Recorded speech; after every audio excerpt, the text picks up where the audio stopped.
أعوذ بالله من الشيطان الرجيم بسم الله الرحمن الرحيم وبه نستعين وهو خير ناصر ومعين أما بعد فقد قال الله سبحانه وتعالى في كلامه المجيد وفرقانه الحميد وهو قوله الحق بسم الله الرحمن الرحيم ادع إلى سبيل ربك بالحكمة والموعظة الحسنة وجادلهم بالتي هي أحسن. عزیزان گرامی، کچھ دن قبل سرزمین گلگت میں نماز عید کے خطبے میں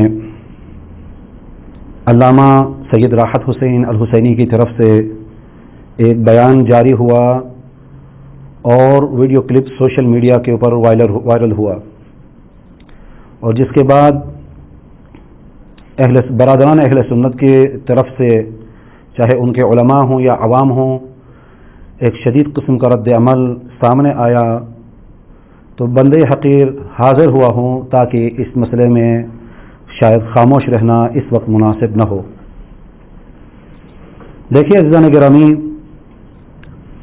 آغائے سید راحت حسین الحسینی صاحب نے جو بیان اس ویڈیو میں ریکارڈ کروایا یا وہ ویڈیو وائرل ہوئی ہے سوشل میڈیا کے اوپر، اس سے واضح ہوتا ہے، اور خود میری آغا صاحب سے پرسنل بات بھی ہوئی ہے، اور یہ بات واضح ہے، روشن ہے کہ انہوں نے اس ویڈیو کے اندر اہل سنت علماء کو یا ان کے عوام کو مناظرے کا یا مباہلے کا چیلنج نہیں کیا ہے، بلکہ انہوں نے ایک درد دل جو ان کے ذہن میں ایک بات تھی کہ وہ کافی عرصے سے کہنا چاہ رہے تھے، ایک محبت برے لہجے میں اتمام حجت کے لیے ایک بات کہی ہے کہ آغا راحت کی نظر میں اور ہماری نظر میں مکتب تشیع حق پر ہے، لہذا آپ مکتب تشیع اگر قبول کریں گے تو آپ دنیا میں بھی کامیاب ہو جائیں گے اور آخرت میں بھی کامیاب ہو جائیں گے. ظاہر سی بات ہے، ہر فرقہ اپنے آپ کو حق پر سمجھتا ہے، اور یہ مسئلہ صرف اسلام کا نہیں ہے بلکہ اسلام سے پہلے جو ادیان سماویہ تھے ان کے اندر بھی یہ بات موجود تھی، اور قرآن کریم نے اس نقطے کی طرف اشارہ کیا ہے.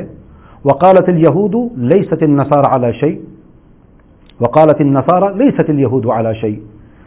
اس زمانے میں بھی یہود کہتے تھے کہ نصارہ باطل پر ہیں، اور نصارہ کہتے تھے کہ یہود باطل پر ہیں. واللہ یحکم بینہم یوم القیامت فیما کانوا فیہ یختلفون.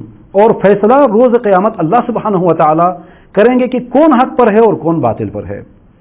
اور اس کے بعد جب اسلام آیا تو اسلام کے اندر بھی جب فرقے وجود میں آئے تو ہر فرقہ اپنے آپ کو حق پر سمجھتا ہے، اس کے پاس اپنی توجیحات ہیں، اپنے عقائد ہیں، اپنے نظریات ہیں، اپنے مصادر ہیں اور اپنی ادلہ ہیں، اور اپنے فرقے کی طرف دوسرے فرقے کے لوگوں کو دعوت دیتا ہے. اور یہ حتی ہندوستان کے اندر بھی یہ کام بہت پہلے ہو چکا ہے. جیسے شاہ محدث دہلوی کتاب لکھتے ہیں تحفہ اثنا عشریہ، اور اس کتاب کے لکھنے کا مقصد ہی، یعنی تحفہ اثنا عشریہ کا مطلب ہی یہی ہے کہ وہ یہ ثابت کرنا چاہتے ہیں، یہ بیان کرنا چاہتے ہیں کہ مذہب اہل سنت حق پر ہے، لہذا شیعہ حضرات سنی مذہب کو جو ہے قبول کریں. لہذا اس قسم کے دعوے یا دعوت اپنے مذہب کی طرف، اس کی مثالیں پہلے بھی ہمارے پاس موجود ہیں. اسی نہج پہ چلتے ہوئے آغا راحت حسین الحسینی نے بھی، اور مکتب تشیع ان کی نظر میں حق پر ہے اور واقعاً حق پر ہے، لہذا انہوں نے کہا کہ تاکہ اتمام حجت ہو، کل اللہ سبحانہ و تعالی مجھ سے یہ نہ پوچھے کہ آپ نے کیوں دعوت نہیں دی، لہذا ایک شرعی ذمہ داری سمجھتے ہوئے درد دل کے ساتھ انہوں نے یہ بیان کی فرمایا کہ آپ مکتب تشیع کو قبول کریں، چاہے برادران اسماعیلی ہوں یا اہل سنت برادران ہوں. اس بات کا اتنا برا اثر ہو گیا کہ ہر کوئی بندہ جو ہے نا اٹھتا ہے اور مناظرہ چیلنج کرتا ہے. کوئی یہ کہتا ہے کہ سپریم کورٹ میں مناظرے کے لیے تیار ہوں، کوئی کہتا ہے ہائی کورٹ میں مناظرے کے لیے تیار ہوں، کوئی یہ کہتا ہے کہ اپنے بچوں کو ساتھ لے کر مباہلے کے لیے تیار ہوں، کوئی کیا کہتا ہے، کوئی کیا کہتا ہے. تو بہرحال اس طرح سے جو ہے وہ نہ کوئی مناظرہ ہوتا ہے نہ کوئی مباہلہ ہوتا ہے. اس مسئلے میں یہ بات سمجھنے کی انتہائی ضرورت ہے. گلگت جیسے حساس علاقے کے اندر